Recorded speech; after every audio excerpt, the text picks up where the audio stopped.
Welcome to Literary Studies. Should Wizard Hit Mommy? by John Updike.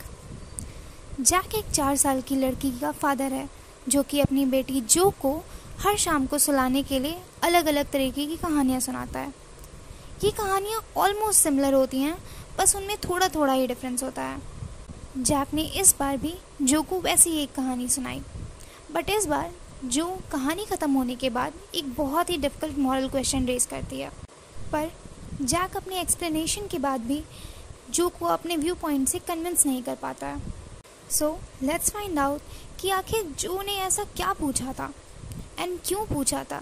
ये सारी चीज़ें कहाँ से शुरू हुई और कैसे। Let's begin.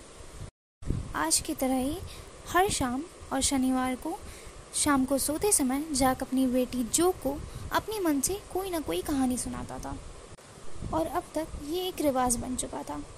ये रिवाज शुरू हुए भी अब तक 2 साल बीत चुके थे, मतलब जो अब तक 4 साल की हो चुकी थी और जैक का भी दिमाग कहानियों से खाली हो चुका था। उसके पास अब कुछ नया नहीं होता सुनाने के लिए। हर कहानी जो बेसिक कहानी होती थी उसका बस थोड़ा सा ही डिफरेंस होता था। नई कहानी में एक छोटा सा जानवर होता था जिसका नाम नॉर्मली रॉजर होता था। Roger fish, Roger squirrel, Roger chipmunk etcetera. Roger की कोई ना कोई प्रॉब्लम होती थी जिसे लेकर वो एक बुद्धिमान बूढ़े उल्लू के पास जाता था। उल्लू उसे एक जादूगर का पता बताता था और उसके पास भेजता था। जादूगर एक तंत्र मंत्र से रॉजर की प्रॉब्लम दूर कर देता था और रॉजर खुश हो जाता था और बदले में जादूगर रॉजर से कुछ पैसे मांगता था, लेकिन हर बार रॉजर के पास पैसे कम होते थे और उस टाइम जादूगर रॉजर को ऐसी जगह पे भेजता था जहाँ पे उसे और पैसे मिल पाएँ और फिर वो लाके जादूगर को दे दे। फिर रॉजर भी खुश और रॉजर अपने बाकी सारे जानवरों के साथ मिलकर खेलने लगता था और वो शाम की ट्रेन की सीटी सुनते ही अपने माँ के पास वापस घर चला जाता था, जिससे कि उसके पापा बॉस्टन से वापस आते थे। तब जैक उनके रात के खाने का डिस्क्रिप्शन देता था कि क्या क्या डिशेस हैं और फिर ऐसे ही कहानी ख़त्म हो जाती थी। अब जो जैक का ये कहानी सुनाने का सिलसिला था ये उसे काफ़ी थका देता था, क्योंकि अब जो झपकियों में सोती नहीं थी वो कहानियाँ सुनते सुनते सो नहीं जाती थी। वो पूरी कहानियाँ सुनती थी, बीच बीच में कुछ सवाल भी करती थी। इसलिए धीरे धीरे उनका ये रिवाज अब बेमतलब होता जा रहा था। वह छोटी लड़की जो असल में अब उतनी भी छोटी नहीं रह गई थी, उसका एक छोटा 2 साल का भाई भी था जिसका नाम बॉबी था। बॉबी पहले ही अपनी बॉटल लेकर सोने जा चुका था, वो सो चुका था। तो इस बार जैक ने जो से पूछा, आज किसके बारे में कहानी होगी। जो ने बोला रॉजर, और फिर वो सोचने लगी आंख बंद करके कि रॉजर क्या। और फिर उसने आंख खोली और बड़ी कस के बोला रॉजर स्कंक। आज की कहानी रॉजर स्कंक के बारे में होगी। एक नया जानवर जिसके बारे में नर्सरी स्कूल में ज़रूर बात करते होंगे। एक नया हीरो पाने पे जैक बहुत एक्साइटेड था और उसने बोला ठीक है, आज का हमारे कहानी का हीरो है रॉजर स्कंक। और उसने शुरू किया। एक बार एक घने जंगल में एक छोटा सा नन्हा सा जानवर रहता था जिसका नाम था रॉजर स्कंक और उसमें से बहुत बुरी बदबू आती थी, बहुत ही ज़्यादा। उसमें से ऐसी बदबू आती थी कि जंगल के बाकी सारे जानवर उसके साथ खेलना पसंद नहीं करते थे और उससे दूर भाग जाते थे और कोई भी उसके साथ रहना पसंद नहीं करता था। जो बहुत ध्यान से जैक को देखने लगी। जैक ने आगे कहानी कंटिन्यू की। जब कभी भी खेलने के लिए जब रॉजर बाहर जाता तो जंगल के बाकी सारे जानवर उसको देख के ज़ोर ज़ोर से कहने लगते, ओहो देखो रॉजर बदबूदार स्कंक आ गया, देखो रॉजर बदबूदार स्कंक आ गया। और वो सब ये कह के दूर भाग जाते हैं। जैक को ये कहानी सुनाते सुनाते अपने बचपन की कुछ बहुत कड़वी यादें याद आ गईं। फिर उसने कहानी आगे कंटिन्यू की और ऐसे ही करने पे जब जंगल के सारे जानवर रॉजर को अकेला छोड़कर भाग जाते तो रॉजर अकेला वहाँ खड़ा रह जाता और 2 छोटे छोटे गोल गोल आंसू उसके गालों से टपकने लगते थे। इतना सुनते ही जो बहुत ही एक्साइटमेंट में उससे और बहुत ही क्यूरियोसिटी से उसने पूछा, क्या वो इस बार अपने उल्लू से मिलने नहीं जाएगा? क्या वो समझदार उल्लू से नहीं मिलेगा? जैक जो कि ये एक्साइटमेंट देख के बहुत खुश हुआ क्योंकि इस बार वो उसे एक सच्ची घटना बता रहा था, एक ऐसी बात जो को जानना ज़रूरी था। इसलिए वो कोई जल्दी नहीं करना चाहता था। लेकिन कुछ ही देर बाद नीचे वाले कमरे से कुछ लकड़ियों की कुर्सी की खड़खड़ाने की आवाज़ आने लगी। फिर उसे समझ में आ गया कि उसे नीचे जाके अपनी वाइफ की हेल्प भी करनी है। जैक ने कहानी आगे कंटिन्यू की।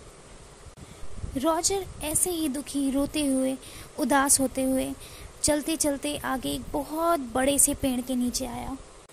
उस पेड़ की सबसे ऊंची डाल पर एक बहुत बूढ़ा और बहुत बुद्धिमान उल्लू बैठा था। स्कंक बोला, मिस्टर उल्लू, सभी छोटे जानवर मुझसे दूर भाग जाते हैं क्योंकि मुझसे इतनी बदबू जो आती है। उल्लू बोला, हाँ आती तो है, बहुत बहुत बदबू आती है। मैं क्या करूं? रॉजर ने पूछा। और वो कहते ही ज़ोर ज़ोर से रोने लगा। जो इतना सुनते ही अपनी एक्साइटमेंट रोक नहीं पाई और वो ज़ोर ज़ोर से चिल्लाने लगी, जादूगर जादूगर। तभी जैक ने बोला, जो देखो, डैड आपको कहानी सुना रहे ना, क्या आप डैड को कहानी सुनाना चाहते हो? जो ने बोला, नहीं, आप मुझे सुनाओ। जैक ने बोला, तब लेट जाओ और चुपचाप झपकी लो। जो चुपचाप बिस्तर के अंदर जाते हुए बोली, अच्छा सुनाओ। अच्छा। उल्लू ने बहुत देर तक सोचा और फिर उसने बोला, तुम जाकर जादूगर से क्यों नहीं मिलते? इस पर जो ने पूछा, डैडी। जैक ने कहा, क्या? जो ने पूछा, क्या जादू और टोने सही में होते हैं? जैक ने बोला, हाँ, कहानियों में वो होते हैं। और उसने कहानी आगे शुरू की। उल्लू ने स्कंक को आगे जाने का रास्ता बताया और उल्लू बोला, घने जंगल में सेब के पेड़ के नीचे से दलदल में होते हुए और क्रीक के ऊपर से जाना। तभी जो ने पूछा, क्रीक क्या होती है? एक छोटी नदी, जैक ने जवाब दिया। नदी के पार तुम्हें जादूगर का घर मिलेगा। जैक ने आगे कहानी सुनाई। रॉजर स्कंक जैसा उल्लू ने कहा था वैसे ही आगे बढ़ते हुए चलता गया। थोड़ी ही देर में उसने नदी पार कर ली और उसे एक छोटा सा घर दिखाई दिया। रॉजर ने दरवाजे पे खटखटाया और तभी एक छोटा सा बूढ़ा आदमी लंबी सी दाढ़ी लेकर बाहर निकला।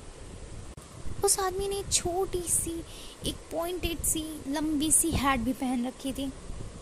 जादूगर ने पूछा, हे, क्या बात है? किससे मिलना है तुम्हें? तुमसे बहुत बदबू आ रही है। मैं जानता हूँ, स्कंक ने कहा, और सभी छोटे जानवर, बड़े जानवर सब मुझसे दूर भाग जाते हैं। बूढ़े उल्लू ने कहा है कि आप मेरी मदद कर सकते हैं। हाँ, हो सकता है। अच्छा, अंदर आ जाओ, लेकिन बहुत पास मत आना। अंदर बहुत सारी जादू की चीज़ें थीं, लेकिन सब बिखरा पड़ा था क्योंकि विज़ार्ड के पास कोई भी साफ सफाई करने वाला नहीं था। जो ने पूछा, लेकिन क्यों? जैक ने कहा, क्योंकि वो बूढ़ा विज़ार्ड था ना, क्योंकि वो बूढ़ा जादूगर था, इसलिए। इस पर जो ने बोला, क्या वो मर जाएगा? जैक ने कहा, विज़ार्ड्स मरते नहीं हैं, जादूगर कभी नहीं मरते। जादूगर इधर उधर घूमा और उसे एक पुरानी सी स्टिक मिली जिसे जादू की छड़ी कहते हैं, मैजिक वॉन्ड। जादूगर ने रॉजर से पूछा, आखिर तुम किस तरह से स्मेल करना चाहते हो? किस चीज़ की तरह? रॉजर ने तुरंत बोला, मैं रोजेस की तरह महकना चाहता हूँ। Yes, good. इस पे जो ने सेटिस्फाई होते हुए कहा। बूढ़े जादूगर ने मंत्र पढ़ा और थोड़ी ही देर बाद जादूगर के घर में सारे तरफ गुलाबों की महक आने लगी। और रोजेज रोजेज करके रॉजर फिश खुश होकर बोलने लगा। इस पे जादूगर ने कहा कि इन सब के लिए 7 पेनीज होंगी। जो ने अचानक फिर से बोला, डैडी। जैक ने बोला, व्हाट? जो ने कहा, रॉजर स्कंक, रॉजर फिश नहीं। तो जैक को याद आया और जैक ने कहा, हाँ हाँ, स्कंक। आगे जैक ने कंटिन्यू किया। स्कंक बोला, ठीक है, लेकिन मेरे पास तो अभी सिर्फ 4 पेनी है। और वो ज़ोर ज़ोर से रोने लगा। इस पर जादूगर ने बोला, इस गली के किनारे जाओ और वहाँ पर 3 चक्कर लगाओ और जादू के कुएं से तुम्हें बाकी 3 पेनीज मिलेंगी। जल्दी जाओ। इसलिए रॉजर जल्दी गया और वहाँ पे उसने 3 चक्कर काटे और कुएं में झांका और कुएं से उसने 3 पेनीज ले आई। रॉजर ने जादूगर को पेनीज दिए और वो बहुत खुश था। वो दौड़ते दौड़ते जंगल में बाकी सारे जानवरों के पास गया और उनके साथ खेलने लगा। सभी जानवर अब पहले की तरह उससे दूर नहीं भाग रहे थे, सभी उसके पास आ गए, और क्योंकि उसके पास से बहुत ही प्यारी सी गुलाबों की महक आ रही थी।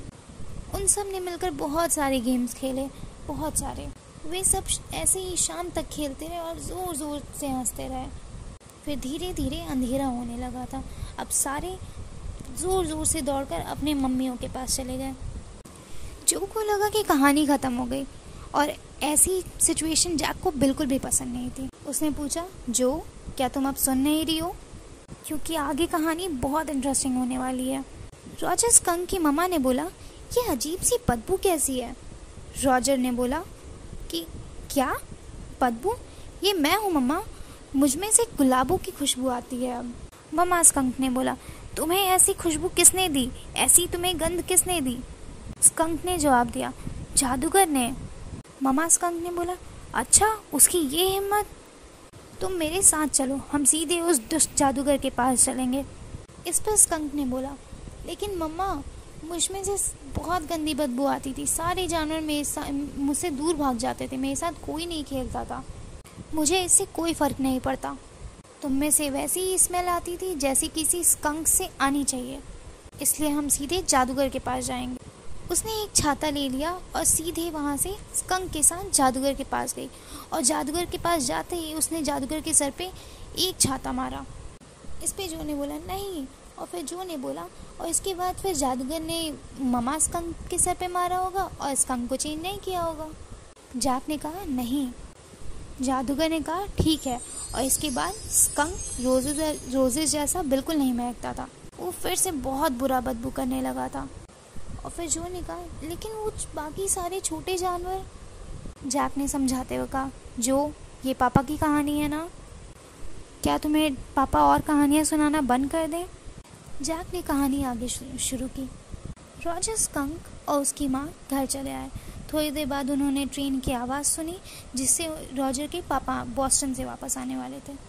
स्कंक की फैमिली ने मिलकर फिर डिनर किया, और फिर जब स्कंक सोने गया तो उसकी मम्मा स्कंक उसके पास आई और उससे बोली कि तुम फिर से मेरे बदबू वाले स्कंक बन गए, और उससे गले से लगा लिया और कहा, मैं तुम्हें बहुत प्यार करती हूँ, और कहानी ख़त्म हो गई। जो ने बोला, लेकिन डैडी क्या फिर सब सारे जानवर छोटे भाग गए? जो ने फिर से पूछा, तो उसने कहा नहीं, क्योंकि धीरे धीरे उनको उसकी आदत पड़ गई और वो जैसा था उन्होंने उसे वैसा ही एक्सेप्ट कर लिया। पागल मम्मी, जो ने कहा। नहीं, ऐसा बिल्कुल भी नहीं है, जैक ने उसे समझाते हुए कहा। जैक ने कहा, अच्छा अब तुम सो जाओ। बट जब वो पलट कर उसे देखने गया तो उसने देखा कि जो बेड पे बैठी हुई है और उसे घूर रही है। वो बेड पे खड़ी हो गई और उसने बोला, डैडी।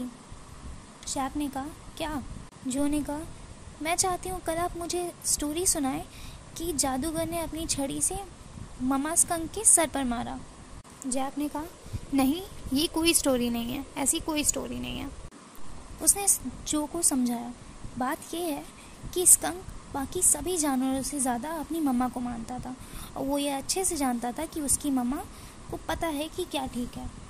उसने कहा, नहीं, मुझे कल आप यही सुनाना कि इस बार उसने जादूगर ने मम्मा स्कंक के सर पर मारा, और वो ज़ोर से बेड पर उछलकर बैठ गई। जो ने ऐसे बहुत बार किया था, पर इस बार वो मुस्कुराई नहीं थी। उसने बोला, डैडी मुझे यही सुनाना। जैक ने कहा, अच्छा देखेंगे, अब तुम आराम करो, बिस्तर में ही रहना और सो जाओ।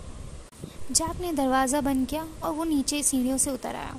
क्लेयर ने चारों तरफ न्यूज़पेपर फैला रखा था और पेंट का डिब्बा उसने ओपन कर रखा था। उसने जैक की एक पुरानी शर्ट अपने ऊपर पहन रखी थी। वो ब्रश से एक चेयर को पेंट कर रही थी।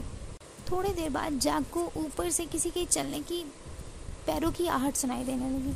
उसने बोला, जॉय, क्या मैं ऊपर आऊँ और तुम्हें एक कस के थप्पड़ लगाऊँ? पैरों की आहट थोड़ी थम गई।